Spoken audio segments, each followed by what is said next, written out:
ಇವತ್ತು ನಾನು ನಿಮ್ಮ ಜೊತೆಯಲ್ಲಿ ಹಂಚುವಂಥ ವಿಷಯ ಲೂಕನ ಸುವಾರ್ತೆಯಿಂದ ಆಗಿರುತ್ತೆ. ಲೂಕನ ಸುವಾರ್ತೆ 15ನೇ ಅಧ್ಯಾಯ ಅದರ 1ರಿಂದ 7ನೇ ವಾಕ್ಯವನ್ನು ನಾವು ಎಲ್ಲರೂ ಕೂಡ ಧ್ಯಾನ ಮಾಡೋಣ. ಲೂಕನ ಸುವಾರ್ತೆ 15ನೇ ಅಧ್ಯಾಯ 1ರಿಂದ 7 ವಾಕ್ಯಗಳು. ಯೇಸುವಿನ ಉಪದೇಶವನ್ನು ಕೇಳಬೇಕೆಂದು ಎಲ್ಲ ಸುಂಕದವರು ಪಾಪಿಗಳು ಆತನ ಬಳಿಗೆ ಬರುತ್ತಾ ಇರಲು, ಫರಿಸಾಯರು ಶಾಸ್ತ್ರಿಗಳು ಇವನು ಪಾಪಿಗಳನ್ನು ಸೇರಿಸಿಕೊಂಡು ಅವರ ಜೊತೆಯಲ್ಲಿ ಊಟ ಮಾಡುತ್ತಾನೆ ಎಂದು ಹೇಳಿಕೊಂಡು ಗುಣುಗುಟ್ಟುತ್ತಿದ್ದರು. ಆಗ ಆತನು ಅವರಿಗೆ ಒಂದು ಸಾಮ್ಯವನ್ನು ಹೇಳಿದನು.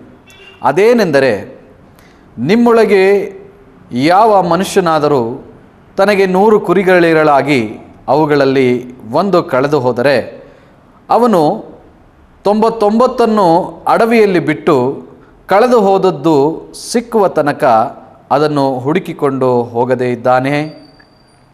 ಸಿಕ್ಕಿದ ಮೇಲೆ ಅವನು ಸಂತೋಷಪಡುತ್ತಾ ಅದನ್ನು ತನ್ನ ಹೆಗಲಿನ ಮೇಲೆ ಇಟ್ಟುಕೊಂಡು ಮನೆಗೆ ಬಂದು ಸ್ನೇಹಿತರನ್ನು ನೆರೆಹೊರೆಯವರನ್ನು ಕೂಡಿಸಿ, ಕಳೆದು ಹೋಗಿದ್ದ ಕುರಿ ಸಿಕ್ಕಿತು, ನನ್ನ ಸಂಗಡ ಸಂತೋಷಪಡಿರಿ ಎಂದು ಅವರಿಗೆ ಹೇಳುತ್ತಾನಲ್ಲವೇ?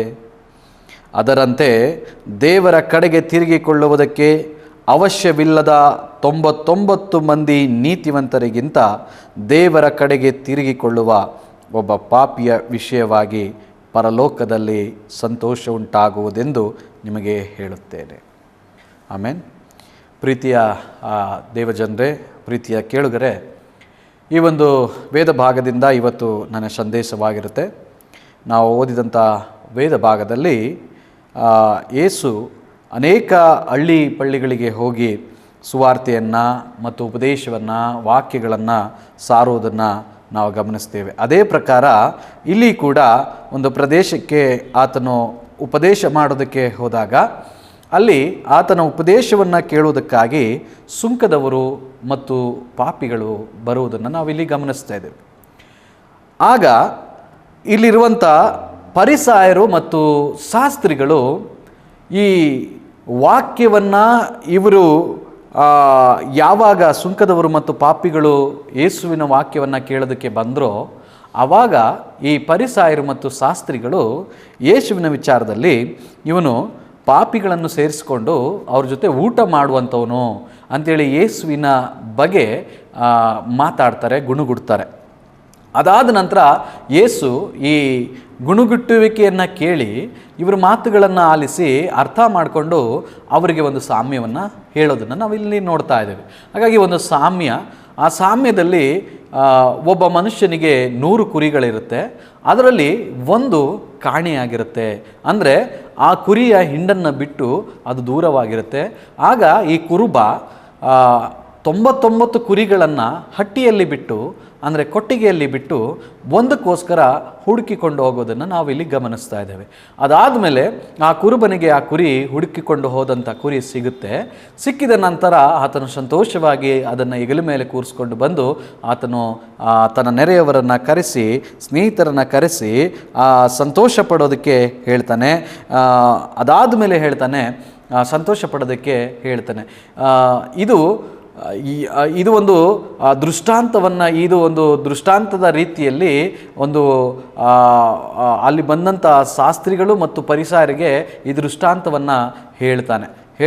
ಈ ದೃಷ್ಟಾಂತದ ಒಂದು ಅರ್ಥ ಏನಪ್ಪ ಅಂತಂದರೆ, ಕೆಳಗಡೆ ಅದರ ಉದ್ದೇಶ ಮತ್ತು ಅದರ ಅರ್ಥವನ್ನು ಹೇಳ್ತದೆ. ಅದರಂತೆ ದೇವರ ಕಡೆಗೆ ತಿರುಗಿಕೊಳ್ಳುವುದಕ್ಕೆ ಅವಶ್ಯವಿಲ್ಲದ 99 ಮಂದಿ ನೀತಿವಂತರಿಗಿಂತ ದೇವರ ಕಡೆಗೆ ತಿರುಗಿಕೊಳ್ಳುವ ಒಬ್ಬ ಪಾಪಿಯ ವಿಷಯವಾಗಿ ಪರಲೋಕದಲ್ಲಿ ಸಂತೋಷ ಉಂಟಾಗುವುದು ಅಂತ ಹೇಳ್ತಾರೆ. ಹಾಗಾಗಿ ಇದು ಯಾರ ಸಂಬಂಧಪಟ್ಟು ಹೇಳುವಂಥ ಒಂದು ದೃಷ್ಟಾಂತ ಅಂತಂದರೆ, ಅದು ಯೇಸು ಕ್ರಿಸ್ತನು ಕುರುಬನಾಗಿದ್ದಾನೆ ಮತ್ತು ಆತನನ್ನು ಬಿಟ್ಟು, ಅಂದರೆ ದೇವರ ಕುರುಬನು ಮತ್ತು ಆತನನ್ನು ಬಿಟ್ಟು ಯಾರು ಹಿಂಜರಿದಿರ್ತಾರೆ ಮತ್ತು ಯಾರು ಆತನಿಂದ ತಪ್ಪಿಸ್ಕೊಂಡಿರ್ತಾರೆ, ಅಂದರೆ ಯಾರು ಪಾಪದ ಹಾದಿಯಲ್ಲಿ ಜೀವಿಸ್ತಾ ಇರ್ತಾರೆ, ಯಾರು ನರಕದ ಹಾದಿಗೆ ಹೋಗಿರ್ತಾರೆ, ಅಂಥವ್ರನ್ನ ಕುರಿತು ಕುರಿಗಳು ಅಂತ ಹೇಳ್ತದೆ. ಹಾಗಾಗಿ ದೇವರು ಕುರುಬ, ಕುರಿಗಳು ಮನುಷ್ಯರು. ಹಾಗಾಗಿ ಈ ಮನುಷ್ಯರ ವಿಚಾರದಲ್ಲಿ ಮನುಷ್ಯರಿಗೂ ಮತ್ತು ದೇವರಿಗೂ ಸಂಬಂಧಪಟ್ಟ ಹಾಗೆ ಒಬ್ಬ ಕುರುಬ ಮತ್ತು ಕುರಿಯ ಒಂದು ದೃಷ್ಟಾಂತವನ್ನು ಇಲ್ಲಿ ಹೇಳೋದನ್ನು ನಾವಿಲ್ಲಿ ನೋಡ್ತಾ ಇದ್ದೇವೆ. ಅಲ್ಲಿ ಮೊದಲನೇದಾಗಿ ನೀವು ಗಮನಿಸ್ರಿ, ಉಪದೇಶವನ್ನು, ಯೇಸುವಿನ ಉಪದೇಶವನ್ನು ಕೇಳೋದಕ್ಕೆ ಬಂದರು ಅಂತ ಹೇಳ್ತದೆ. ಯಾರ್ಯಾರು ಬಂದರು? ಸುಂಕದವರು ಮತ್ತು ಪಾಪಿಗಳು. ಈ ಸುಂಕದವರು ಮತ್ತು ಪಾಪಿಗಳು ಈತನ ವಾಕ್ಯಗಳನ್ನು, ಉಪದೇಶವನ್ನು ಕೇಳೋದಕ್ಕೆ ಬಂದಾಗ ಶಾಸ್ತ್ರಿಗಳು ಗುಣಗುಡ್ತಾ ಇದ್ದಾರೆ. ಯಾಕೆ? ಕಾರಣ ಏನು? ಕಾರಣ ಪಂಡಿತರ ಅಭಿಪ್ರಾಯದ ಪ್ರಕಾರ ಇದಾಗಿರ್ಬೋದು. ಕಾರಣ ಏನಂತಂದರೆ, ಸುಂಕದವರು, ಮೊದಲನೇದಾಗಿ ಸುಂಕದವರು ಉಪದೇಶವನ್ನು ಕೇಳ್ತಾ ಇದ್ರು. ಈ ಸುಂಕದವರು ಅಂತಂದರೆ ಯಾರಂತಂದರೆ ತೆರಿಗೆ ವಸೂಲಿ ಮಾಡುವಂಥವ್ರು, ಸುಂಕ ವಸೂಲಿ ಮಾಡುವಂಥವ್ರು. ಇವರು ರೋಮ್ ಸಾಮ್ರಾಜ್ಯಕ್ಕಾಗಿ ಇಲ್ಲ ರೋಮ್ ಸರ್ಕಾರಕ್ಕಾಗಿ ಸುಂಕ ವಸೂಲಿ ಮಾಡುವಂಥ ಕೆಲಸದಲ್ಲಿ ನಿರತರಾಗಿರ್ತಕ್ಕಂಥವ್ರು. ಇವರು ಯಾರಾದರೂ ಸುಂಕ ಕೊಡಲಿಲ್ಲ ಅಂತಂದರೆ, ಹಣಕಾಸನ್ನು ಕೊಡಲಿಲ್ಲ ಅಂತಂದರೆ ದಬ್ಬಾಳಿಕೆಯಿಂದ ಅವರು ಹಣವನ್ನು ವಸೂಲಿ ಮಾಡ್ತಾಯಿದ್ರು. ಅದಾದ ಮೇಲೆ ಅದು ಇರುವಂಥದಕ್ಕಿಂತ ಹೆಚ್ಚಾಗಿ ಅನ್ಯಾಯವಾಗಿ ಸುಂಕವನ್ನು ವಸೂಲಿ ಮಾಡ್ತಾಯಿದ್ರು ಅನ್ನುವಂಥ ಕಾರಣದಿಂದ ಅವರನ್ನು ಈ ಯಹೂದ್ಯರು ಮತ್ತು ಪರಿಸಾಯರು ದ್ವೇಷ ಮಾಡ್ತಾ ಇದ್ರು. ಅದಾದ್ಮೇಲೆ ಪಾಪಿಗಳು ಅಂದ್ರೆ ಯಾರು? ಪಾಪಿಗಳು ಅಂತಂದ್ರೆ ಮೋಶೆಯ ಧರ್ಮಶಾಸ್ತ್ರವನ್ನ ಪಾಲಿಸದೇ ಇರುವಂತವರು. ಅಂದ್ರೆ ಧರ್ಮಶಾಸ್ತ್ರ ಅಂದ್ರೆ ದೇವರ ನಿಯಮಕ್ಕೆ ವಿರುದ್ಧವಾಗಿ, ಗಮನಿಸ್ರಿ, ದೇವರ ಧರ್ಮಶಾಸ್ತ್ರದ ವಿರುದ್ಧವಾಗಿ ನಡೀತಕ್ಕಂಥವ್ರು, ಅವರ ಧರ್ಮಶಾಸ್ತ್ರವನ್ನು ಪಾಲಿಸದೇ ಇರತಕ್ಕಂಥವರು ಪಾಪಿಗಳು ಅಂತೇಳಿ ಕರೆಯಲ್ಪಡ್ತಿದ್ರು. ಯಹೂದಿ ಧಾರ್ಮಿಕ ನಾಯಕರು ಕೂಡ ಇವರನ್ನು ಆ ರೀತಿಯಾಗಿ ಭಾವಿಸ್ತಾ ಇದ್ರು. ಅದಾದಮೇಲೆ ಅವರು ಗುಣಗುಟ್ಟೋದನ್ನು ಯೇಸು ಮನಸ್ಸಿನಲ್ಲಿ ತಿಳ್ಕೊಳ್ತಾರೆ. ಯೇಸು ಮನಸ್ಸಿನಲ್ಲಿ ತಿಳ್ಕೊಂಡು ಅವರಿಗೆ ಈ ದೃಷ್ಟಾಂತವನ್ನು ಹೇಳೋದನ್ನು ನಾವಿಲ್ಲಿ ನೋಡ್ಬೋದು. ಆದರೆ ಗಮನಿಸಬೇಕು, ಇಲ್ಲಿ ಇವರ ಮನಸ್ಥಿತಿ ಹೇಗಿತ್ತೋ, ಯಾರ ಮನಸ್ಥಿತಿ, ಸುಂಕದವರು ಮತ್ತು ಪಾಪಿಗಳ ಮನಸ್ಥಿತಿ ಹೇಗಿತ್ತೋ ಅದಕ್ಕಿಂತಲೂ ಕೂಡ ಇವರು ವಿಭಿನ್ನವಾಗಿದ್ದರು ಅನ್ನೋಂಥದ್ದನ್ನು ನಾವು ಅರ್ಥ ಮಾಡ್ಕೊಳ್ಬೋದು. ಅದಾದಮೇಲೆ ಪಾಪಿಗಳು ಅನ್ನುವಂಥ ಒಂದು ಲೀಸ್ಟನ್ನು ಅಲ್ಲಿ ಹೇಳಿದೆ ಅಂತಂದಾಗ, ಯಾರು ಪಾಪಿಗಳು ಅಂತಂದಾಗ ದೇವರ ನಿಯಮವನ್ನು ಉಲ್ಲಂಘಿಸುವಂಥವರು ಎಲ್ಲರೂ ಕೂಡ ಪಾಪಿಗಳಾಗಿದ್ದಾರೆ. ಹಾಗಾಗಿ ದೇವರ ವಾಕ್ಯ ಹೇಳ್ತದೆ, ಎಲ್ಲರೂ ಪಾಪ ಮಾಡಿ ದೇವರ ಮಹಿಮೆಯನ್ನು ಹೊಂದದೇ ಹೋಗಿದ್ದಾರೆ ಅಂತ ಹೇಳ್ತದೆ. ಹಾಗಾಗಿ ಎಲ್ಲರೂ ಪಾಪದ ಪಾಲಿಗೆ ಸತ್ತಿದ್ದಾರೆ ಅಂತ ಹೇಳ್ತದೆ. ಹಾಗಾಗಿ ಮನುಷ್ಯರೆಲ್ಲರೂ ಕೂಡ ಪಾಪಿಗಳೇ. ಹಾಗಾಗಿ ಆ ಲೀಸ್ಟಲ್ಲಿ ಇವರು ಕೂಡ ಇದ್ದಾರೆ. ಇವರನ್ನ ಉದ್ದೇಶಿಸಿ ಮತ್ತು ಅಲ್ಲಿ ಬಂದಂಥ ವ್ಯಕ್ತಿಗಳನ್ನು ಉದ್ದೇಶಿಸಿ ಸುಂಕದವರು, ಪಾಪಿಗಳು, ಪರಿಸಾಯರು, ಶಾಸ್ತ್ರಿಗಳು, ಯಹೂದ್ಯರು ಇವರೆಲ್ಲರನ್ನ ಉದ್ದೇಶಿಸಿ ಯೇಸು ಕ್ರಿಸ್ತನು ಈ ದೃಷ್ಟಾಂತವನ್ನು ಹೇಳಿದ್ದಾನೆ. ಹಾಗಾಗಿ ಈ ದೃಷ್ಟಾಂತದಲ್ಲಿ ನಾವು ಮುಖ್ಯವಾಗಿ ನೋಡುವಂಥದ್ದು ಕುರುಬನ ಒಂದು ಮನಸ್ಥಿತಿ ಹೇಗಿತ್ತು, ಕುರುಬನ ಒಂದು ಒಳ್ಳೆ ಕುರುಬನ ಗುಣ ಹೇಗಿರಬೇಕು ಅನ್ನುವಂಥದ್ದನ್ನು ಈ ವೇದ ಭಾಗ ನಮಗೆ ತಿಳಿಸ್ತದೆ. ಒಳ್ಳೆ ಕುರುಬನ ಮೂರು ಗುಣಗಳನ್ನು ನಾನು ಇವತ್ತು ನಿಮ್ಮ ಜೊತೆ ಹೇಳೋದಕ್ಕೆ ನಾನು ಬಯಸ್ತೇನೆ. ಹಾಗಾಗಿ 3 ಗುಣಗಳನ್ನು ನಾವು ನೋಡೋಣ. ಈ ವೇದ ಭಾಗದಲ್ಲಿ ಫಸ್ಟು ನಾವು ಗಮನಿಸಬೇಕಂತ ವಿಷಯ ಏನಂತಂದರೆ, ಇಲ್ಲಿ ಒಂದು ಕುರಿ ಹಟ್ಟಿಯಿಂದ ದೂರವಾಗಿದೆ. ಒಂದು ಕುರಿ 99 ಕುರಿ 100 ಕುರಿಗಳಲ್ಲಿ ಒಂದು ಕುರಿ ಕಾಣೆಯಾಗಿದೆ, ಅದು ಹಟ್ಟಿಯನ್ನು ಬಿಟ್ಟೋಗಿದೆ. ಹಾಗಾಗಿ ಆ ಕುರಿಯನ್ನು ಮೊದಲನೇದಾಗಿ ಈ ಕುರುಬ ಏನು ಮಾಡ್ತಾ ಇದ್ದಾನೆ, ಹುಡುಕ್ತಾ ಇದ್ದಾನೆ ಅನ್ನುವಂಥದ್ದು ಒಂದು ಒಳ್ಳೆಯ ಕುರುಬನ ಗುಣಲಕ್ಷಣ. ಒಂದು ಕುರಿ ಕಳೆದೋಗಿದೆ ಅಂದಮೇಲೆ ಆ ಕುರಿಯನ್ನು ಹಟ್ಟಿಗೆ ಸೇರಿಸುವಂಥದ್ದು, ಅದನ್ನು ಹುಡುಕುವಂಥದ್ದು, ಅದನ್ನು ರಕ್ಷಿಸುವಂಥದ್ದು ಯಾರ ಗುಣಲಕ್ಷಣ ಅಂತಂದರೆ ಒಳ್ಳೆಯ ಕುರುಬನ ಗುಣಲಕ್ಷಣವಾಗಿದೆ. ಹಾಗಾಗಿ ಮೊದಲನೇದಾಗಿ ಒಳ್ಳೆಯ ಕುರುಬನಿಗೆ ಇರಬೇಕಂತ 3 ಗುಣಗಳಲ್ಲಿ ಮೊದಲನೇ ಗುಣ ಅದು ಆತನು ಹುಡುಕ್ತಾ ಇದ್ದಾನೆ, ಅದರ ಮೇಲೆ ಕಾಳಜಿ ವಹಿಸಿದ್ದಾನೆ ಅನ್ನುವಂಥದ್ದು ನಾವು ಅರ್ಥ ಮಾಡ್ಕೊಳ್ಬೇಕು. ಯಾಕೆ ಹುಡುಕ್ತಾ ಇದ್ದಾನೆ ಕುರಿಯನ್ನು ಅಂತಂದರೆ, ಅದು ಗಮನಿಸ್ರಿ, ಕುರಿ ಅನ್ನುವಂಥದ್ದು ನಾವು ತಿಳಿದಿರೋ ಹಾಗೆ ನಮ್ಮೆಲ್ಲರಿಗೂ ಗೊತ್ತಿದೆ, ಕುರಿ ಬಹಳ ಒಂದು ಶಕ್ತಿ ಇರುವಂಥ ಒಂದು ಪ್ರಾಣಿಯಲ್ಲ. ಒಂದು ಮೃಗದ ಹಾಗೆ ಕೋರೆ ಹಲ್ಲುಗಳಿರುವಂಥ ಪ್ರಾಣಿಯಲ್ಲ, ಮತ್ತು ಅದರ ಹಾಗೆ ಉಗುರಿರುವಂಥ ಪ್ರಾಣಿಯಲ್ಲ, ಇಲ್ಲವೇ ಒಂದು ಬುದ್ಧಿಜೀವಿಯಾದಂಥ ಪ್ರಾಣಿಯಲ್ಲ, ಇಲ್ಲವೇ ಅದು ಒಂದು ಬುದ್ಧಿ ಕಡಿಮೆ ಇರುವಂಥ ಒಂದು ಪ್ರಾಣಿಯಾಗಿದೆ. ಒಂದು ಸ್ಥಳಕ್ಕೆ ಹೋದರೆ ಮತ್ತೊಂದು ಅದು ಆ ಸ್ಥಳಕ್ಕೆ ಹೋಗ್ಬೇಕಂದ್ರೆ ಮತ್ತೆ ಅದೇ ಸ್ಥಳಕ್ಕೆ ಹೋಗ್ಬೇಕಂತಂದ್ರೆ ಒಬ್ಬ ಯಜಮಾನನ ಇಲ್ಲವೇ ಒಬ್ಬ ಕುರುಬನ ಒಂದು ಅವಶ್ಯಕತೆ ಅದಕ್ಕಿದೆ. ಯಾಕೆಂತಂದ್ರೆ ತಾನಾಗೆ ತಾನು ದಾರಿ ಹುಡಿಕೊಂಡು ಬರೋದಕ್ಕೆ ಸಾಧ್ಯ ಇಲ್ಲ, ಕುರುಬ ದಾರಿ ತೋರಿಸ್ಬೇಕು ಅದಕ್ಕೆ. ಹಾಗಾಗಿ ಈ ಕುರಿ ಏನ್ ಮಾಡಿದೆ, ತಪ್ಪಿಸ್ಕೊಂಡಿದೆ. ಆದರೆ ಕುರುಬ ಏನ್ ಮಾಡ್ತಾ ಇದ್ದಾನೆ, ಅಲ್ಲಿ ಅದನ್ನ ಹುಡುಕೋದಕ್ಕೆ ಪ್ರಾರಂಭ ಆಗ್ತಾ ಹೋದು. ಯಾವ ರೀತಿ ಹುಡುಕ್ತಾ ಇದ್ದಾನೆ ಅಂತಂದ್ರೆ, ಮೊದಲನೇದಾಗಿ ಸಹಾನುಭೂತಿಯ ಹುಡುಕಾಟ. ಸಹಾನುಭೂತಿ ಅಂತಂದ್ರೆ ಅನುಕಂಪದ ಒಂದು ಹುಡುಕಾಟ. ಅನುಕಂಪದ ಹುಡುಕಾಟ ಅಂತಂದ್ರೆ, ಸಹಾನುಭೂತಿಯ ಹುಡುಕಾಟ ಅಂತಂದ್ರೆ ಅಲ್ಲಿ ಗಮನಿಸಬೇಕಂತ ವಿಚಾರ ಏನಂತಂದ್ರೆ, ಒಂದು ಕುರಿ ಮಾತ್ರ ಕಾಣೆಯಾಗಿರೋದು, 99 ಹಟ್ಟಿಯಲ್ಲಿದ್ದಾವೆ. ಆದರೆ ಅವನು 99 ಹಟ್ಟಿಯಲ್ಲಿದ್ದಾವಲ್ಲ, ಅದೊಂದಕ್ಕೋಸ್ಕರ ಯಾಕೆ ನಾನು ಕಷ್ಟಪಡಬೇಕು, ಯಾಕೆ ನಾನು ಹೋಗ್ಬೇಕು ಅಂತೇಳಿ ಅವನು ಅನ್ಕೊಳ್ಳಿಲ್ಲ.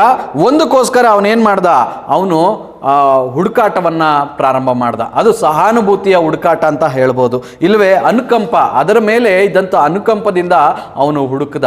ಪ್ರಿಯರೇ, ಇವತ್ತು ನಾನು ನಿಮಗೆ ಹೇಳ್ತೇನೆ, ನಿಮ್ಮಲ್ಲಿ ಈಗ ತಂದೆ ತಾಯಿಗಳು ಎಷ್ಟೋ ಜನ ಇದ್ದೀರಾ, ನಿಮ್ಮ ತಂದೆ ತಾಯಿಗಳು, ನಿಮ್ಮ ಮಕ್ಕಳು 3 ಜನ ಮಕ್ಕಳಲ್ಲಿ ಯಾವುದೋ ಒಂದು ಮಗು ಕಾಣೆಯಾಗಿದೆ ಅಂತಂದ್ರೆ ಆ ಮಗುವನ್ನ ನೀವು ಹುಡುಕಲ್ವಾ? 3 ಜನದರಲ್ಲಿ ಇನ್ನೂ 2 ಇದ್ದಾರಲ್ಲ, ಅವನು ಯಾಕೆ ಅಂತೇಳಿ ನೀವೇನಾದ್ರೂ ಕೂತ್ಕೊಳ್ತೀರಾ? ಇಲ್ಲ. ಒಳ್ಳೆಯ ತಂದೆ ತಾಯಿ ಆದರೆ ನೀವು ಖಂಡಿತವಾಗ್ಲೂ ಹುಡುಕೋದಕ್ಕೆ ಪ್ರಾರಂಭ ಮಾಡ್ತೀರಿ, ಅನುಕಂಪದಿಂದ ಹುಡುಕ್ತೀರಾ. ಅದು ಮಾತ್ರ ಅಲ್ಲ, ಸಹಾನುಭೂತಿಯಿಂದ ನೀವು ಹುಡುಕ್ತೀರಾ. ಅದೇ ಪ್ರಕಾರ ಇಲ್ಲಿ ಯೇಸು ಕ್ರಿಸ್ತನು ಗಮನಿಸ್ರಿ, ಯೇಸು ಕ್ರಿಸ್ತನ್ ತನ್ನ ಬಗ್ಗೆ ಹೇಳ್ಕೊಳ್ತಾ ಇದ್ದಾನೆ. ಏನಂತಂದ್ರೆ, ನಾನು ಒಳ್ಳೆ ಕುರುಬ. ಯಾರು ಹಟ್ಟಿಯನ್ನು ಬಿಟ್ಟು ಅಂದ್ರೆ ದೇವರಿಂದ ದೂರ ಆಗಿದ್ದಾರೋ ಅವ್ರನ್ನ ಸೇರಿಸೋದಕ್ಕಾಗಿ ನಾನು ಕುರುಬನಾಗಿ ಈ ಲೋಕಕ್ಕೆ ಬಂದಿದ್ದೇನೆ, ಹುಡುಕ್ತಾ ಇದ್ದೇನೆ ಅಂತೇಳಿ ಯೇಸು ಸ್ವಾಮಿ ಹೇಳ್ತಾರೆ. ಹಾಗಾಗಿ ಯಾವ ರೀತಿ ಹುಡುಕ್ತಾ ಇದ್ದಾರೆ? ಅನುಕಂಪದ ಹುಡುಕಾಟ ಯೇಸು ಕ್ರಿಸ್ತಂದು. ಯಾವ ವ್ಯಕ್ತಿ ಪಾಪ ಮಾಡಿ ದೇವರಿಂದ ದೂರವಾಗಿದ್ದಾನೋ ಆ ವ್ಯಕ್ತಿಯನ್ನು ಅನುಕಂಪದಿಂದ ಹುಡುಕ್ತಾ ಇದ್ದಾರೆ, ಆ ಕಾಳಜಿಯಿಂದ ಹುಡುಕ್ತಾ ಇದ್ದಾರೆ. ಇಷ್ಟು ಜನರಿದ್ದಾರಲ್ಲ, ಬೇರೆ ಭಕ್ತರಿದ್ದಾರಲ್ಲ, ಈ ಪಾಪಿ ಯಾಕೆ ಅಂತೇಳಿ ಯೇಸು ಸ್ವಾಮಿ ಅಂದ್ಕೊಳ್ಳಿಲ್ಲ. ಆ ಪಾಪಿಯೇ ಆತನ ದೃಷ್ಟಿಯಲ್ಲಿ ಬಹು ಮೂಲ್ಯವಾದಂಥ ವ್ಯಕ್ತಿಯಾಗಿರ್ತಾನೆ. ಅದಾದ್ಮೇಲೆ ಎರಡನೇದಾಗಿ ಯಾವ ಹುಡುಕಾಟ ಅಂತಂದ್ರೆ,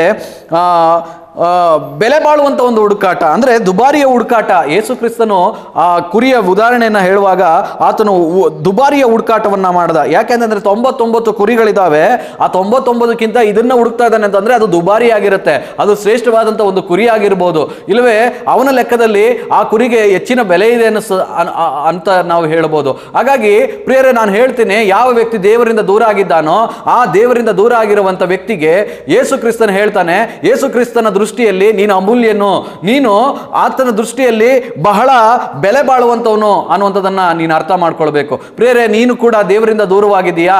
ದೇವರಿಂದ ನೀನು ದೇವರ ಪ್ರೀತಿಯಿಂದ, ದೇವರ ಕರುಣೆಯಿಂದ, ದೇವರ ಎಲ್ಲ ರೀತಿಯ ಅದ್ಭುತ ಎಲ್ಲ ರೀತಿಯ ಆಶೀರ್ವಾದಗಳಿಂದ ನೀನು ದೂರವಾಗಿದೆಯಾ? ಹಾಗಾದ್ರೆ ದೇವರ ವಾಕ್ಯ ಹೇಳ್ತಾ ಇದೆ, ನೀನು ಬೆಲೆ ಬಾಳುವಂತವನು ದೇವರ ದೃಷ್ಟಿಯಲ್ಲಿ. ಹಾಗಾಗಿ ಯೇಸು ಕ್ರಿಸ್ತನು ಆ ಒಂದು ದೃಷ್ಟಾಂತವನ್ನು ಹೇಳ್ತಾ ಇದ್ದಾನೆ. ಯಾಕೆ ಬೆಲೆ ಬಾಳುವಂಥದ್ದು? ಗಮನಿಸ್ರಿ, ಅಲ್ಲಿ ಅವನ ಸಮಯವನ್ನು ವ್ಯರ್ಥ ಮಾಡ್ತಾ ಇದ್ದಾನೆ, ಸಮಯವನ್ನ ಕಳ್ಕೊಳ್ತಾ ಇದ್ದಾನೆ. ಅವನ ಸಮಯವನ್ನ ಅದಕ್ಕೆ ಆ ಕುರಿಯನ್ನು ಹುಡುಕೋದಕ್ಕೆ ಉಪಯೋಗಿಸ್ತಾ, ಅದು ಮಾತ್ರ ಅಲ್ಲ, ಅವನ ಶಕ್ತಿಯನ್ನು ಉಪಯೋಗಿಸಿದ್ದಾನೆ, ಅದು ಮಾತ್ರ ಅಲ್ಲ, ತನ್ನ ಪ್ರಾಣನು ಕೂಡ ಉಪಯೋಗಿಸಿದ್ದಾನೆ. ಕಡೆದಾಗಿ ಹೇಳ್ತದೆ, ನೀವು ಗಮನಿಸಬೇಕಂತ ವಿಚಾರ ಏನಂತಂದ್ರೆ, ಯೋಹಾನನ ಸುವಾರ್ತೆ 10ನೇ ಅಧ್ಯಾಯ 11ನೇ ವಾಕ್ಯ. ಯೋಹಾನನ ಸುವಾರ್ತೆ 10ನೇ ಅಧ್ಯಾಯ 11ನೇ ವಾಕ್ಯದಲ್ಲಿ ನಾವು ಈ ರೀತಿಯಾಗಿ ನೋಡ್ಬೋದು, ಬರೆಯಲ್ಪಟ್ಟಿದೆ, ತನ್ನ ಕುರಿಗಳಿಗೋಸ್ಕರ ಒಳ್ಳೆ ಕುರುಬ, ಅವನು ಒಳ್ಳೆ ಕುರುಬನಾಗಿದ್ರೆ ಅವನ ಪ್ರಾಣವನ್ನು ಕೂಡ ಕೊಡ್ತಾನೆ. ಯಾಕೆ ಅಂತಂದ್ರೆ ಅವನು ಬೆಲೆ ಬಾಳುವಂಥ ಹುಡುಕಾಟವನ್ನ ಆತನು ಮಾಡ್ತಾ ಇದ್ರು. ಪ್ರಾಣ ಕೊಡುವವರೆಗೆ ಕೂಡ ಆತನ ಏನ್ ಮಾಡ್ದ? ಹುಡುಕದ ಅನ್ನುವಂಥದ್ದು. ಇದು ದುಬಾರಿಯ ಒಂದು ಹುಡುಕಾಟ ಅಂತ ನಾವು ಹೇಳ್ಬೋದು, ಬೆಲೆ ಬಾಳುವಂಥ ಒಂದು ಹುಡುಕಾಟ ಅಂತ ಹೇಳ್ಬೋದು. ಒಳ್ಳೆ ಕುರುಬ ಆಗಿದ್ರೆ ಅವನು ಬೆಲೆ ಬಾಳುವಂಥ ಹುಡುಕಾಟವನ್ನು ಮಾಡ್ತಾನೆ. ಅಂದ್ರೆ ಅದರ ಅರ್ಥ ಅವನ ಶಕ್ತಿಯನ್ನು ಉಪಯೋಗಿಸ್ತಾನೆ, ಅವನ ಸಮಯವನ್ನು ಉಪಯೋಗಿಸ್ತಾನೆ, ಕಡೆಗೆ ಅವನ ಪ್ರಾಣ ಕೊಡುವಂಥ ಪರಿಸ್ಥಿತಿ ಬಂದರೂ ಕೂಡ ಅದನ್ನು ಲೆಕ್ಕಿಸದೆ ಕೂಡ ಕೊಡೋದಕ್ಕೆ ತಯಾರಿರ್ತಾನೆ. ಅದು ಬೆಲೆ ಬಾಳುವಂಥ ಹುಡುಕಾಟ. ಮೂರನೇದಾಗಿ ಆತನು ಹೇಳ್ತಾನೆ, ನಿರಂತರ ಹುಡುಕಾಟ. ನಿರಂತರವಾಗಿ ಹುಡುಕಾಡ್ದ. ನೋಡಿ, ಸಿಕ್ಕುವ ತನಕ ಬಿಡ್ಲಿಲ್ಲ ಅವನು. ಆ ಕುರಿ ಎಲ್ಲೋಗಿದೆಯೋ, ಯಾವ ಒಂದು ಕಡಕನ್ನ ಕೈಗೆ ಸಿಕ್ಕಾಕೊಂಡಿದೆಯೋ, ಯಾವ ಒಂದು ಮೃಗದ ಕೈಗೆ ಸಿಕ್ಕಾಕೊಂಡಿದೆಯೋ ಅದನ್ನು ನಾನು ಕಾಪಾಡಲೇಬೇಕು, ಅದನ್ನು ಉಳಿಸ್ಲೇಬೇಕು ಅಂತೇಳಿ ಅದು ಸಿಗುವವರೆಗೂ ಕೂಡ ಹುಡುಕಾಡ್ತಾ. ಅದರ ಅರ್ಥ ಅದು ನಿರಂತರವಾದಂಥ ಹುಡುಕಾಟವಾಗಿತ್ತು. ಗಮನಿಸಿದ್ರ ಪ್ರಿಯರೇ? ಒಳ್ಳೆಯ ಕುರುಬ ಅವನು ತನ್ನ ಕುರಿಯನ್ನು ಯಾವತ್ತೂ ಕೈ ಬಿಡೋದಿಲ್ಲ. ಅದು ಬಿಟ್ಟೋದ್ರೂ ಕೂಡ ಅದನ್ನು ಮತ್ತೆ ಹುಡುಕ್ತಾನೆ. ಅದು ಆತನಿಂದ ದೂರ ಆದರೂ ಕೂಡ ಅದು ಆತನು ಮತ್ತೆ ಅದನ್ನು ಹಿಂಬಾಲಿಸ್ಕೊಂಡು ಅದನ್ನು ಕಾಪಾಡೋದಕ್ಕೆ, ರಕ್ಷಿಸೋದಕ್ಕೆ ಹುಡ್ಕೊಂಡು ಬರ್ತಾನೆ ಅನ್ನುವಂಥದ್ದು ಸತ್ಯವಾದಂಥ ಒಬ್ಬ ಒಳ್ಳೆಯ ಕುರುಬನ ಒಂದು ಸತ್ಯವಾದಂಥ ಗುಣವಾಗಿರ್ತದೆ. ನಿರಂತರವಾದಂಥ ಹುಡುಕಾಟ, ಅದು ನಿರಂತರವಾದ ಸಿಗೋ ತನಕನೂ ಕೂಡ ಹುಡುಕಾಡ್ದ ಅನ್ನೋಂಥದ್ದನ್ನು ನಾವಿಲ್ಲಿ ಗಮನಿಸ್ಬೋದು. ಅದಾದಮೇಲೆ ಒಳ್ಳೆಯ ಕುರುಬನ ಎರಡನೇ ಗುಣ, ಅದು ತನ್ನ ಕುರಿಗಳನ್ನು ರಕ್ಷಿಸ್ತಾನೆ ಅನ್ನುವಂಥದ್ದು ಎರಡನೆಯ ಗುಣ. ಒಳ್ಳೆಯ ಕುರುಬನ ಎರಡನೇ ಗುಣ, ತನ್ನ ಕುರಿಗಳನ್ನು ರಕ್ಷಿಸ್ತಾನೆ. ಇಲ್ಲಿ ಗಮನಿಸ್ರಿ, 4ನೇ ವಾಕ್ಯ ಹೇಳ್ತದೆ, ನಿಮ್ಮೊಳಗೆ ಯಾವ ಮನುಷ್ಯನೇ ಆದರೂ ತನಗೆ 100 ಕುರಿಗಳಿರಲಾಗಿ ಅವುಗಳಲ್ಲಿ ಒಂದು ಕಳೆದು ಹೋದರೆ ಅವನು, ದಯವಿಟ್ಟು ಗಮನಿಸ್ರಿ 5ನೇ ವಾಕ್ಯ, ಸಿಕ್ಕಿದ ಮೇಲೆ ಅವನು ಸಂತೋಷ ಪಡುತ್ತಾ ಅದನ್ನು ತನ್ನ ಹೆಗಲಿನ ಮೇಲೆ ಇಟ್ಟುಕೊಂಡು ಅಂತ ಹೇಳ್ತದೆ. ಹೆಗಲಿನ ಮೇಲೆ ಇಟ್ಟುಕೊಂಡು, ಸಿಕ್ಕಿದ ಮೇಲೆ ಅಂತ ಹೇಳ್ತದೆ. ಅಲ್ಲಿ ಗಮನಿಸ್ರಿ, ಸಿಕ್ಕಿಕೊಂಡ್ರೆ ಇಲ್ಲ ಸಿಕ್ಕಿದ್ರೆ ಅಂತ ಹೇಳಿಲ್ಲ, ಸಿಕ್ಕಿದ ಮೇಲೆ ಅಂತ ಹೇಳ್ತದೆ, ಸಿಕ್ಕಿದ ಮೇಲೆ ಅಂತ ಹೇಳ್ತದೆ. ಹಾಗಾಗಿ ಕುರಿ ಹೆಗಲ ಮೇಲೆ ಕೂಡ ಆತನು ತೆಗೆದುಕೊಂಡಿದ್ದಾನೆ. ಅವನ ಕೈಯಲ್ಲಿ ಆ ಕುರಿ ಇದೆ. ಅಂದರೆ ಅದರ ಅರ್ಥ ಸಂಪೂರ್ಣವಾದ ರಕ್ಷಣೆ ಆ ಕುರಿಗಿದೆ ಅಂತೇಳಿ ನಾವು ಅರ್ಥ ಮಾಡ್ಕೊಳ್ಬೋದು. ಯಾವಾಗ ಒಂದು ಕುರುಬನ ಹತ್ರ ಕುರಿ ಇರುತ್ತೋ ಅದಕ್ಕೆ ಸಂಪೂರ್ಣವಾದ ರಕ್ಷಣೆ ಇರುತ್ತೆ. ಆದರೆ ಆ ಕುರುಬನನ್ನು ಬಿಟ್ಟು ಹೋದಾಗ ಅದಕ್ಕೆ ರಕ್ಷಣೆ ಇರಲ್ಲ. ಪ್ರೇರೆ, ನಾನು ಹೇಳ್ತೀನಿ, ನೀನು ಆ ತಪ್ಪಿದ ಹೋಗಿರುವಂಥ ಕುರಿಯಾಗಿದೆಯಾ? ನೀನು ದಾರಿ ತಪ್ಪಿದ ಕುರಿಯಾಗಿ ಬಳಲ್ತಾ ಇದೆಯಾ? ನೀನು ದಾರಿ ಕಾಣದೇ ಇರುವಂಥ ಕುರಿಯಾಗಿದೆಯಾ? ಹಾಗಾದರೆ ನೀನು ಗಮನಿಸಬೇಕು, ನೀನು ಯೇಸು ಕ್ರಿಸ್ತನ ಹತ್ರ ಇದ್ದರೆ ಖಂಡಿತವಾಗ್ಲೂ ನಿನ್ನ ಪ್ರಾಣಕ್ಕೆ, ನಿನ್ನ ದೇಹಕ್ಕೆ, ನಿನ್ನ ಶರೀರಕ್ಕೆ, ನಿನ್ನ ಆತ್ಮಕ್ಕೆ ರಕ್ಷಣೆ ಇರುತ್ತೆ. ಮತ್ತು ಅದು ಮಾತ್ರ ಅಲ್ಲ, ನಿನ್ನ ಎಲ್ಲ ವಸ್ತುಗಳಿಗೆ, ನಿನ್ನ ಮನೆಯಲ್ಲಿರುವಂಥ ಜನರಿಗೂ ಕೂಡ ರಕ್ಷಣೆ ಇರುತ್ತೆ. ಯಾವ ವ್ಯಕ್ತಿ ಯೇಸು ಕ್ರಿಸ್ತನಲ್ಲಿ ಇರ್ತಾನೋ, ಯಾವ ವ್ಯಕ್ತಿ ಯೇಸು ಕ್ರಿಸ್ತನ ನಂಬಿರ್ತಾನೋ, ಯಾವ ವ್ಯಕ್ತಿ ಯೇಸು ಕ್ರಿಸ್ತನ ಹಾದಿಯಲ್ಲಿ ನಡೀತಾನೋ ಅವನಿಗೆ ಖಂಡಿತವಾಗಿ ಖಚಿತವಾದಂಥ ರಕ್ಷಣೆ ಇದೆ ಅನ್ನುವಂಥದ್ದು ಬೈಬಲ್ ನಮಗೆ ಹೇಳುತ್ತೆ. ದಯವಿಟ್ಟು ರೋಮಾಪುರದ ಪತ್ರಿಕೆ 8ನೇ ಅಧ್ಯಾಯ, ರೋಮಾಪುರದ ಪತ್ರಿಕೆ 8ನೇ ಅಧ್ಯಾಯ 29ನೇ ವಾಕ್ಯ ಗಮನಿಸಬೇಕಲ್ಲಿ. ಅಲ್ಲಿ ಹೇಳುತ್ತೆ ಈ ರೀತಿಯಾಗಿ, ಯಾಕೆಂದರೆ ದೇವರು ತನ್ನ ಮಗನಿಗೆ ಅನೇಕ ಮಂದಿ ಸಹೋದರರಿದ್ದು ಅವರಲ್ಲಿ ಆತನೇ ಹಿರಿಯವನಾಗಿರಬೇಕೆಂದು ಉದ್ದೇಶಿಸಿ ತಾನು ಯಾರನ್ನು ತನ್ನವರೆಂದು ಮೊದಲು ತಿಳ್ಕೊಂಡನೋ ಅವರನ್ನು ತನ್ನ ಮಗನ ಸಾರೂಪ್ಯ ಉಳ್ಳವರಾಗೋದಕ್ಕೆ ಮೊದಲೇ ನೇಮಿಸಿದನು. ಮತ್ತು ಯಾರನ್ನು ಮೊದಲು ನೇಮಿಸಿದನೋ ಅವರನ್ನು ಕರೆದನು, ಯಾರನ್ನು ಕರೆದನೋ ಅವರನ್ನು ನೀತಿವಂತರೆಂದು ನಿರ್ಣಯಿಸಿದನು, ಯಾರನ್ನು ನೀತಿವಂತರೆಂದು ನಿರ್ಣಯಿಸಿದನೋ ಅವರನ್ನು ಮಹಿಮಾ ಪದವಿಗೆ ಸೇರಿಸಿದನು ಅಂತೇಳಿ. ಅದು 39ನೇ ವಾಕ್ಯದವರೆಗೆ ನೋಡಬೇಕಾದ್ರೆ ಅಲ್ಲಿ ಸಂಪೂರ್ಣವಾದಂಥ ರಕ್ಷಣೆಯ ಖಚಿತತೆಯನ್ನು ನಾವು ನೋಡ್ಬೋದು. ಯಾಕೆ ಅಂತಂದರೆ 39ನೇ ವಾಕ್ಯ ಹೇಳಿದ್ರೆ, ಮಹತ್ವಗಳಾಗಲಿ, ಮೇಲಣ ಲೋಕವಾಗಲಿ, ಕೆಳಣ ಲೋಕವಾಗಲಿ, ಬೇರೆ ಯಾವ ಸೃಷ್ಟಿಯಾಗಲಿ ನಮ್ಮನ್ನು ನಮ್ಮ ಕರ್ತನಾದ ಯೇಸು ಕ್ರಿಸ್ತನಲ್ಲಿ ತೋರಿ ಬಂದ ದೇವರ ಪ್ರೀತಿಯಿಂದ ಅಗಲಿಸಲಾರದೆಂದು ನನಗೆ ನಿಶ್ಚಯ ಉಂಟು ಅಂತ ಹೇಳ್ತಾನೆ. ಅದು ರಕ್ಷಣೆಯ ಖಚಿತತೆ. ಹಾಗಾಗಿ ಒಬ್ಬ ಒಳ್ಳೆಯ ಕುರುಬ ತನ್ನ ಕುರಿಗಳನ್ನು ಏನು ಮಾಡ್ತಾನೆ? ರಕ್ಷಿಸ್ತಾನೆ. ಅವನು ಮೃಗಗಳಿಂದ ರಕ್ಷಿಸ್ತಾನೆ, ಅದಾದಮೇಲೆ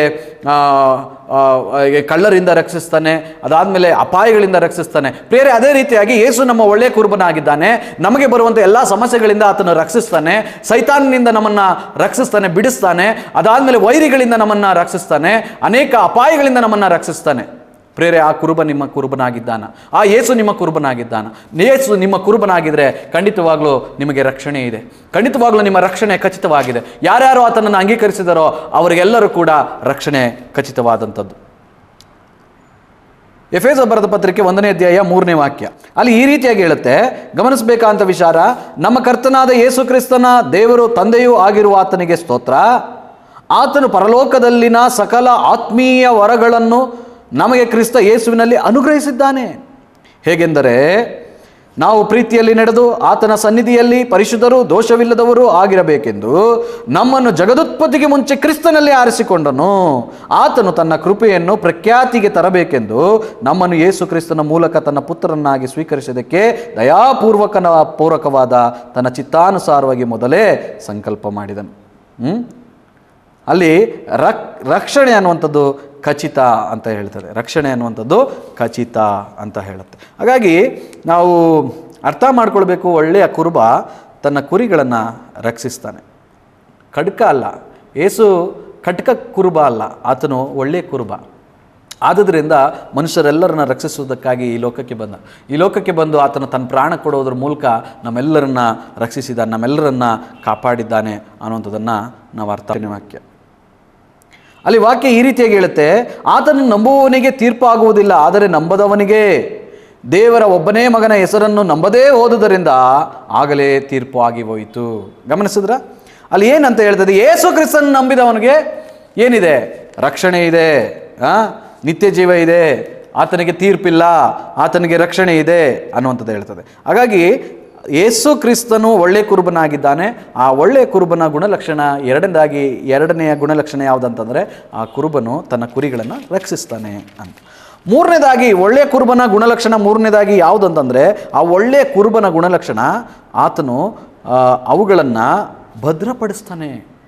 ಆ ಕುರಿಗಳನ್ನು ಭದ್ರಪಡಿಸ್ತಾನೆ. ನೀವಲ್ಲಿ ಗಮನಿಸಿದ್ರ ಹೆಗಲ ಮೇಲೆ ಹೊತ್ಕೊಂಡು ಅವುಗಳನ್ನು ತಗೊಬಂದು ಮತ್ತೆ ಹಟ್ಟಿಗೆ ಸೇರಿಸ್ತಾನೆ. ಹಟ್ಟಿಗೆ ಸೇರಿಸಿ ಅದನ್ನು ಜೋಪಾನ ಮಾಡ್ತಾನೆ, ಸಂತೋಷ ಪಡ್ತಾನೆ.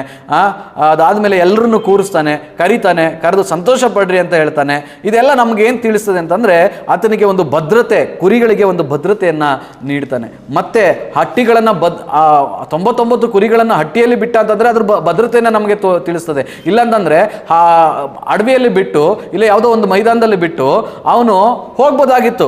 ಆದರೆ ಹಂಗೆ ಮಾಡಲಿಲ್ಲ. ಹಟ್ಟಿಯಲ್ಲಿ ಬಿಟ್ಟ 99 ಕುರಿಗಳನ್ನು ಹಟ್ಟಿಯಲ್ಲಿ ಬಿಟ್ಟು ಒಂದು ಕುರಿಗಳಿಗೆ ಹೋಗೋದಕ್ಕೋಸ್ಕರ ಹೋದ. ಅದು ನಮ್ಗೆ ಏನು ತಿಳಿಸ್ತದೆ ಅಂತಂದರೆ ಆತನು ಭದ್ರತೆ ಮಾಡ್ತಾನೆ. ಭದ್ರತೆಯ ಒಂದು ಅದು ಯಾವ ರೀತಿ ಭದ್ರತೆ ಮಾಡ್ತಾನೆ ಅಂದರೆ ಬಲದಿಂದ ಭದ್ರತೆ ಮಾಡ್ತಾನೆ. ಹೆಗಲ ಮೇಲೆ ಹೆಗಲು ಅನ್ನುವಂಥದ್ದು ಒಂದು ಬಲ, ಆ ಕುರುಬನ ಬಲ. ಹಾಗಾಗಿ ಆ ಬಲದಿಂದ, ಆ ಹೆಗಲು ಅನ್ನುವಂಥ ಬಲದಿಂದ ಕುರಿಗಳನ್ನು ಭದ್ರ ಮಾಡ್ತಾನೆ. ಹಾಗೆ ಯೇಸು ಕ್ರಿಸ್ತನು ಅಷ್ಟೇ ನಮ್ಮನ್ನು ಪ್ರೀತಿ ಎಂಬುವಂಥ ಬಲದಿಂದ ನಮ್ಮನ್ನು ಭದ್ರ ಮಾಡ್ತಾನೆ. ರಕ್ಷಣೆ ಎನ್ನುವಂಥ ಬಲದಿಂದ ನಮ್ಮನ್ನು ಭದ್ರ ಮಾಡ್ತಾನೆ. ಕೃಪೆ ಎನ್ನುವಂಥ ಬಲದಿಂದ ನಮ್ಮನ್ನು ಭದ್ರ ಮಾಡ್ತಾನೆ. ಅದನ್ನು ನಾವು ತಿಳ್ಕೊಳ್ಬೇಕು. ಒಬ್ಬ ಒಳ್ಳೆಯ ಕುರುಬ ತನ್ನ ಕುರಿಗಳನ್ನು ಭದ್ರಪಡಿಸ್ತಾನೆ. ಯಾವುದರಿಂದ? ಬಲದಿಂದ ಭದ್ರಪಡಿಸ್ತಾನೆ. ಅದಾದಮೇಲೆ ಸ್ಥಿರತೆಯಿಂದ ಭದ್ರಪಡಿಸ್ತಾನೆ. ಸ್ಥಿರತೆ ಅಂದರೆ ದೃಢತೆ ಅಂತ ಹೇಳ್ಬೋದು. ದೃಢತೆ ಅಂತ ಅಂದರೆ ಅದರ ಅರ್ಥ ಸ್ಥಿರ ಅಂತ ಅಂದರೆ ಅದು ಎಂದೆಂದಿಗೂ ನೆಲೆ ನಿಲ್ಲುವಂಥದ್ದು ಅನ್ನುವಂಥದ್ದು ಅದರ ಅರ್ಥ. ಆತನ ರಕ್ಷಣೆ, ಆತನ ಭದ್ರತೆ ಯಾವ ರೀತಿಯಾಗಿರ್ತದೆ ಅಂತಂದರೆ ಇವತ್ತಿದ್ದು ನಾಳೆ ಪ್ರೊಟೆಕ್ಷನ್ ಕೊಡದೇ ಇರೋದಿಲ್ಲ. ಆತನ ಹೆಂಗೆ ಅಂತಂದರೆ ಆ ಕುರಿಗಳು ಇರುವವರೆಗೂ, ಆ ಕುರಿಗಳ ಅದು ಕೊನೆಯ ತನಕನೂ ಕೂಡ ಅದಕ್ಕೆ ಭದ್ರತೆಯನ್ನು ಕೊಡುವಂಥ ಒಬ್ಬ ಕುರುಬನಾಗಿರ್ತಾನೆ. ಯೇಸು ಕ್ರಿಸ್ತನು ಕೂಡ ನಮ್ಮ ಜೀವನಕ್ಕೆ ಒಂದು ಭದ್ರತೆಯನ್ನು ಕೊಟ್ಟಿದ್ದಾನೆ. ನಮ್ಮ ಕೊನೆಯ ದಿನಗಳಿಗೂ ಕೂಡ ದೇವರು ಭದ್ರತೆಯನ್ನು ಕೊಟ್ಟಿದ್ದಾನೆ.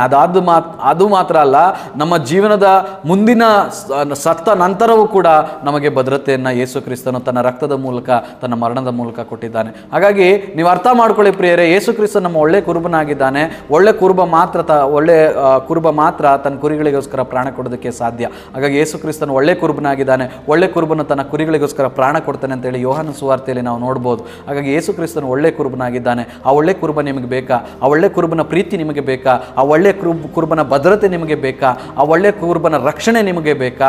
ಆ ಒಳ್ಳೆ ಕುರುಬನ ಹುಡುಕುವಿಕೆ ನಿಮಗೆ ಬೇಕಾ? ಹಾಗಾದರೆ ಯೇಸು ಇವತ್ತು ಕೂಡ ಅವತ್ತು ಹೇಗೆ ಕುರುಬನ ದೃಷ್ಟಾಂತವನ್ನು ಹೇಳಿ ಹುಡುಕಿದನೋ, ಇವತ್ತು ಕೂಡ ಯೇಸು ಸ್ವಾಮಿ ನಿಮಗೋಸ್ಕರ, ಕಳೆದು ಹೋಗಿರುವಂಥ ವ್ಯಕ್ತಿಗಳಿಗೋಸ್ಕರ, ಪಾಪದಲ್ಲಿ ಉಳಿದಿರುವಂಥ ವ್ಯಕ್ತಿಗಳಿಗೋಸ್ಕರ ಇವತ್ತು ಕೂಡ ಹುಡುಕ್ತಾ ಇದ್ದಾನೆ, ನಿಮ್ಮನ್ನು ರಕ್ಷಿಸೋದಕ್ಕಾಗಿ, ನಿಮ್ಮನ್ನು ಭದ್ರಪಡಿಸೋದಕ್ಕಾಗಿ. ಹಾಗಾಗಿ ನಿಮಗೆ ಆ ಭದ್ರತೆ ಬೇಕಾ?